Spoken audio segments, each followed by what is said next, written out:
Hola, buenas tardes y saludos desde Miami. Y bueno, pues muchas gracias por la oportunidad y la confianza que me han otorgado para ser parte de este comité que trabaja con Miguel en el desarrollo de su tesis doctoral.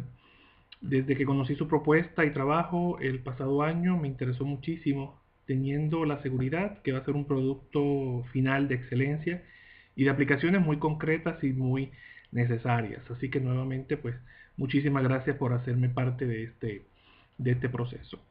Tuve la oportunidad de leer los dos documentos enviados, el protocolo de formación de directivos y el de avances del trabajo de campo de julio del 2012.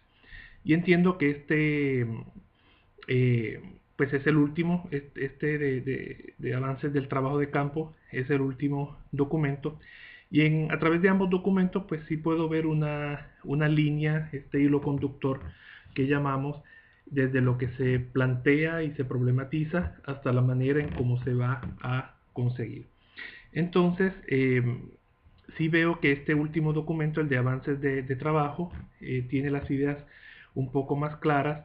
Así que en ese sentido, los puntos que voy a discutir a continuación, pues tienen la intención de que cuando se conjuguen ambos documentos, se tengan estas recomendaciones presentes para que entonces sí, este hilo del que hablo esté a un 100%. Son detalles muy pequeños y que estoy seguro que una vez conjugando ambos documentos, teniendo en consideración pues las recomendaciones que hago y que sé que otros compañeros también harán, pues podemos formar un documento final muy adecuado. Eh, al leer los documentos, entiendo bien y lo confirmo con la parte de la justificación, que lo que se pretende es sistematizar la experiencia de formación de directores y ver cómo estas experiencias han desarrollado las prácticas en los directores. Eh, Ese es el orden en que están planteadas las preguntas, ese es el orden en que están planteados los objetivos. Y aunque no es un estudio de causa y efecto en donde se va a medir la causa y efecto, la causa que tuvo, teniendo como causa la formación y cómo esta formación tiene un efecto en las prácticas de los directores, sí se puede inferir con estos planteamientos que se quiere auscultar precisamente cómo estos procesos de formación han desarrollado las prácticas de los directores. Y me parece muy lógico, como mencioné, es la manera en cómo también se expone en la justificación, indicando que se pretende conocer cuáles son las repercusiones reales de la formación en un modelo que forma directivos. Entonces, pues yo entiendo, si lo entendí bien, ¿verdad? Yo entiendo que habría que, número uno, cuidar la redacción en otros apartados en donde se habla de ambas variables. Porque a veces se habla primero del desarrollo de las prácticas y después se habla de la formación. Ejemplo, cuando se describe el objeto de estudio en el apartado metodológico del documento llamado protocolo.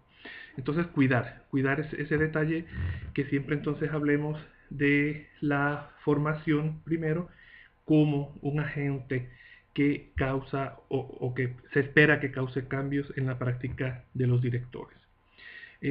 Otro detalle es, pues, se debe incluir ambos contextos en la redacción de las preguntas y los objetivos. Por ejemplo, en la primera pregunta, también del documento protocolo, habla de ver las características inherentes en el estado de Jalisco. En la segunda pregunta y su correspondiente objetivo, se habla de identificar y clasificar las prácticas desarrolladas por los directores. En otro momento hablamos o se habla en el documento de prácticas de la gestión. En otro momento hablamos de gestión estratégica.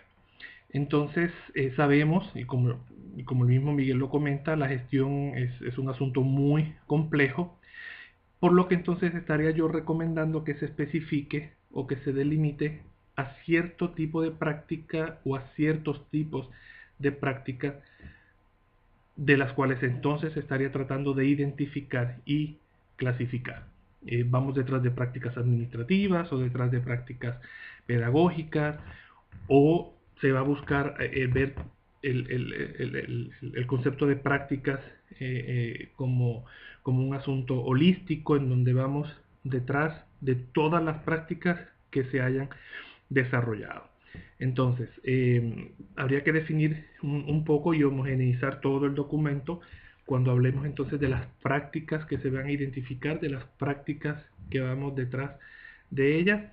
Es importante entonces especificar, o también especificar si vamos a estar yendo detrás de las prácticas de la gestión en términos generales. Si es eso, si es las prácticas de la gestión en términos generales, las prácticas holísticas, habría entonces que ver lo de los tiempos, habría que ver la cuestión de la cantidad de categorías que van a surgir del análisis de resultados, entonces habría que tener eso muy en cuenta. Bien, como vemos, o sea, estamos hablando de detalles que estoy seguro que se han tenido en consideración, y estoy seguro que una vez se conjuguen ambos documentos vamos y se va a tener la oportunidad de homogenizar todos estos asuntos. En relación a la justificación, pues creo importante incluir más elementos de justificación. Sería importante incluir ahí pues algunas estadísticas, la importancia de recoger estas prácticas, ya que no se ha sistematizado. Entonces, como muchas veces pasa, se crean proyectos, se crean programas, se cumple el periodo, pasan los 5 años y ahí quedó. Entonces es una justificación muy grande el hacer este trabajo que Miguel está haciendo. Es importante también incluir el por qué vamos a hacerlo de manera comparativa, o se está haciendo de manera comparativa, por qué específicamente estos dos contextos y no otros contextos, perdón, entre otros asuntos. Entonces, hay mucho para justificar este trabajo, y sería pues interesante ver todos los elementos o la mayor parte de los elementos que lo justifiquen dentro del documento.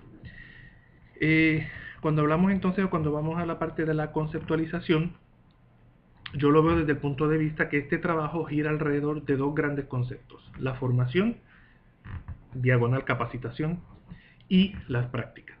Claro, esto dentro de un dentro de un marco de la gestión, dentro de un marco de la dirección escolar, dentro de un marco de políticas públicas, pero en realidad si fuéramos a identificar dos variables, estamos identificando formación, capacitación, inducción y las prácticas.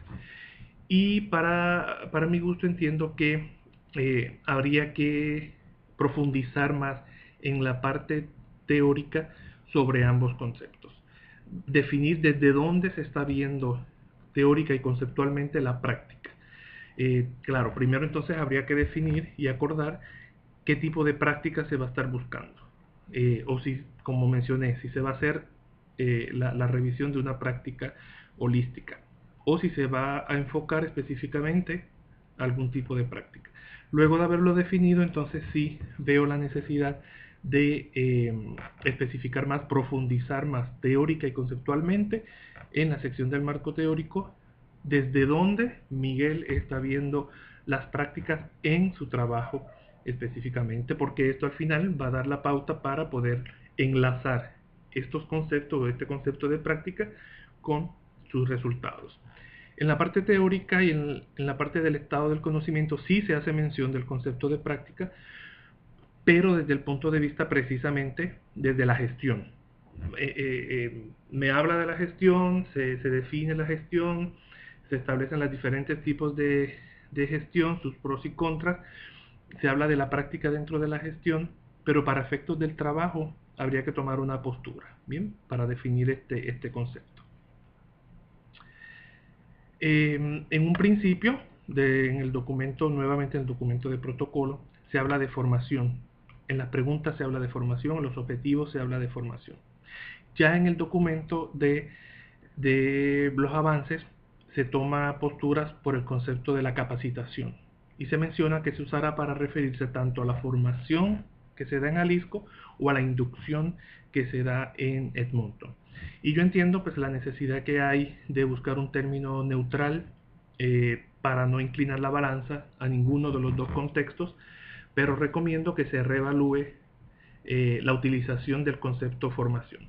Para mí es un concepto mucho más amplio, más rico teóricamente y conceptualmente, que incluso se pudiera definir que incluye procesos de capacitación, procesos de inducción, que pudieran verse como procesos más técnicos. El proceso de formación, como mencioné, es un concepto más rico. Entonces, pues yo reevaluaría y recomendaría a Miguel que reevaluara, que se utilizara el concepto de formación, que lo dejara como lo tenga, como lo tiene, la utilización del concepto de formación. Y que, claro, especifique que en Jalisco se llama formación, en Edmonton se llama inducción, pero para efectos de este trabajo lo definimos de esta manera. De todas maneras, sea cual sea el concepto que decida utilizar Miguel, el mismo debe ser abordado más a profundidad también en el marco teórico, y entonces habría que homogeneizar su uso a lo largo de todo el documento, para que en algunos lados no se hable de formación y en otros de inducción. Habría entonces que homogeneizar desde el principio. Igual que con la práctica, habría que establecer desde un principio a qué nos estamos refiriendo específicamente con la práctica. Entonces son los tres grandes grupos de observaciones que tengo: la parte de los conceptos de práctica y función, tanto en el área de las preguntas como en el área conceptual, y la parte de la justificación. Son observaciones propias de un trabajo en construcción y tienen la finalidad, pues, de que una vez esté integrado todo el documento, pues se hable en un mismo lenguaje conceptual para así velar por la unión de todas estas partes. Felicito a Miguel por lo que hasta aquí ha avanzado, y estoy seguro que en los próximos semestres se continuará viendo el crecimiento de este trabajo. Así que adelante y pues a las órdenes.